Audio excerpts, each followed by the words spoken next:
আসসালামু আলাইকুম ভিউয়ার্স, বাংলাদেশের সর্বশেষ আপডেট সংবাদে আপনাদের স্বাগত।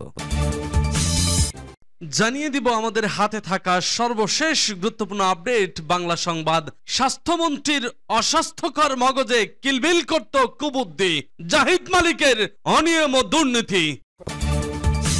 এরপর জানিয়ে দিব সাক্ষাৎকারে রুহুল কবির রিজভী, বিএনপির সামনে অনেক বড় চ্যালেঞ্জ। জানিয়ে দিব সাবেক নৌমন্ত্রী শাহজাহান খান গ্রেপ্তার।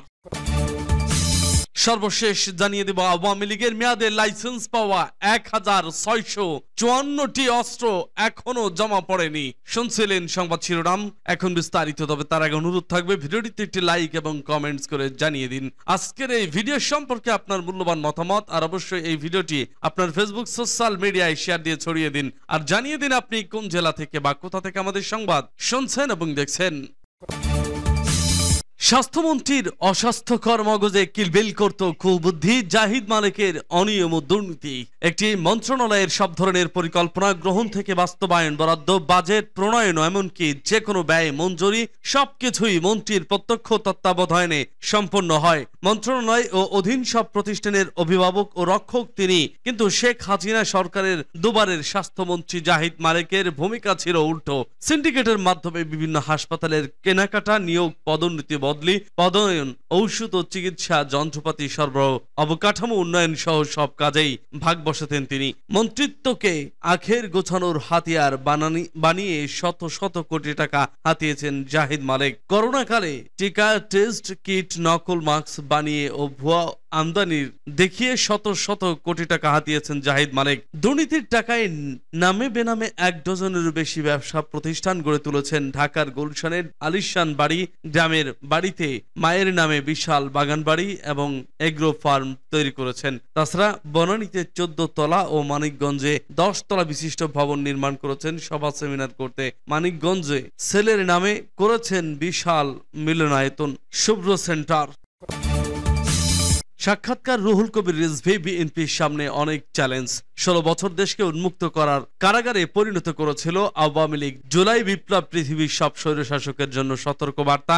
একটা যৌক্তিক সময়ের মধ্যে নির্বাচন সম্পন্ন করতে হবে। বিএনপির সিনিয়র যুগ্ম মহাসচিব রুহুল কবির রিজভী আহমেদ বলেছেন, 16 বছরে আওয়ামী লীগ দেশের প্রতিটি সেক্টর ধ্বংস করে দিয়েছে। এই অবস্থায় আগামীতে জনগণের ভোটে রাষ্ট্রীয় ক্ষমতায় এলে বিএনপিকে অনেক বড় চ্যালেঞ্জ মোকাবেলা করতে হবে। তিনি বলেন, কালকেই নির্বাচন দিতে হবে এমনটি নয়, আবার অতি বিলম্ব নয়। একটা যৌক্তিক সময়ের মধ্যে বর্তমান সরকারকে আগামী জাতীয় নির্বাচন সম্পন্ন করতে হবে। গতকাল বাংলাদেশ প্রতিবেদনের সঙ্গে একান্ত সাক্ষাৎকারে তিনি এসব কথা বলেন। এ সময় তিনি বিএনপির আগামী দিনের ভবিষ্যৎ পরিকল্পনা সহ নানা বিষয়ে খোলামেলা কথা বলেনি। রিজভী আহমেদ বলেন, জুলাই বিপ্লব পৃথিবীর সব স্বৈরশাসকের জন্য সতর্ক বার্তা। তিনি বলেন, অপরাধী যত ক্ষমতাশালী হোক আইনের আওতায় এনে বিচার নিশ্চিত করতে হবে। বিচারকরা সব ভয় ভীতির ঊর্ধ্বে থেকে বিচার কাজ পরিচালনা করবেন এমন পরিবেশ তৈরি করতে হবে। স্থিতিশীল গণতান্ত্রিক ব্যবস্থা প্রতিষ্ঠা করতে আইনের সঙ্গে আইনের শাসন প্রতিষ্ঠা করতে হবে। রাজনৈতিক দলগুলো সঠিকভাবে পরিচালিত হচ্ছে কিনা এগুলো দেখার জন্য মিডিয়া স্বাধীনভাবে কাজ করবে। কে কত ক্ষমতাশালী তা বিবেচ্য বিষয়। সাবেক নৌমন্ত্রী শাহজাহান খান গ্রেপ্তার। আওয়ামী লীগের সভাপতি মণ্ডলীর সদস্য সাবেক সংসদ সদস্য শাহজাহান খানকে গ্রেপ্তার করা হয়েছে। শাহজাহান খান একসময় নৌ পরিবহন মন্ত্রী ছিলেন। ঢাকা মহানগর গোয়েন্দা পুলিশের যুগ্ম কমিশনার মোহাম্মদ রবিউল হোসেন ভুইয়া প্রথম আলোকে এই তথ্য নিশ্চিত করেছেন।